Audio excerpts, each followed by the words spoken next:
Hey guys, it's Mrs. Kincaid, here again with Shadow House Book 2, ready for Chapter 32.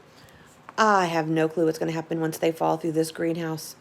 I don't even want to harbor a guess because this book has so many twists and turns. Oh my goodness.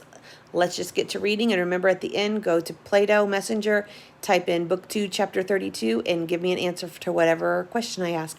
Here we go. Glass rained all around in huge chunks like great dangerous icicles, and little flecks that tinkled to the ground like sleet. Azumi was draped on a high branch in a gnarled tree, her arms dangling down on one side and her legs on the other. It felt like someone had slammed a 2x4 into her gut. She could barely move, barely think, never mind calling out to ask someone for help or if they were okay. Careful to not make a sound, Azumi pulled herself up onto the branch. Glancing around, she took in the wide hole in the ceiling several dozen feet overhead, and that speckled sky that was beyond. Near the edge of the hole, a large piece of glass, bigger than a stone on a path below, was hanging precariously. Hanging glass to fall is not good. That's scary. It was hanging from a thin piece of bent metal frame, and looking down, she couldn't make out the others. If the fall didn't kill them, she thought, then that shard of glass. But she remembered the phone in the pocket of her denim jacket. Pulling it out, she swiped on the light and then scanned the area below her. Using branches near the trunk, she lowered herself through the canopy. With each step, more of the forest floor was revealed. Rippled and rocky and covered with carpets of green moss, it now seemed to glow in an odd way whenever her light hit it. Azumi froze. There was a body. It was lying on the ground just beneath her, cradled in the pocket of earth created by one of the tree roots. Red hair, khaki pants. Marcus. She wanted to shout out to him, but she remembered what lived in the greenhouse, and she managed to hold it inside. But she scrambled the rest of the way down the tree and rushed to his side. Marcus, she whispered, pressing her fingertips to his cheeks. And then he flinched, and she yelped in both surprise and relief, her voice echoing briefly throughout the woods. You're okay, she told him, though she knew she might have also been talking to herself. You're okay. You're gonna be okay. Marcus curled his shoulders away from her touch, and then he mumbled, But Mom, it's the weekend. I don't want to get up yet. Azumi pressed her lips together to keep from laughing. It wasn't even that funny. Her adrenaline was pumping and making her woozy, so she shook him harder, whispering in his ear, I'm not your mother. Marcus's eyes flashed open, as if he was waking from a nightmare. He looked at her and then scrambled to sit up, but when he bumped his knees against the trunk, he yelled out, Ow!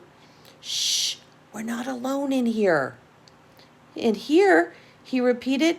In where? We're outside. No, we're not, she whispered. We fell, remember?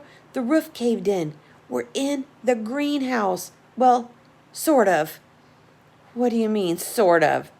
It's hard to explain, she said. No, he yelled, looking around, but finding only darkness. No, we got out of the house. We escaped.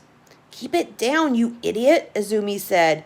No, we got out. This is just a dream. We're dreaming. She reached out to slam her hand over his mouth. From a few feet behind her, she heard someone whisper, Hey! Both she and Marcus spun to see where the voice had come from. Azumi shone her light to a nearby patch of trees, and behind the thick trunk, a vague human shape seemed to watch her. Poppy? Dash? Is that you? Azumi asked. Just get over here, said the voice. It was louder this time. It was Dash. Hurry! From somewhere deeper in the shadows, there came the sound of footsteps crunching through the fallen leaves and pieces of glass.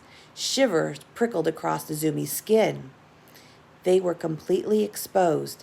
She switched off her phone light and then she poked Marcus in the chest, yelling, "Really? Come on, before it gets here."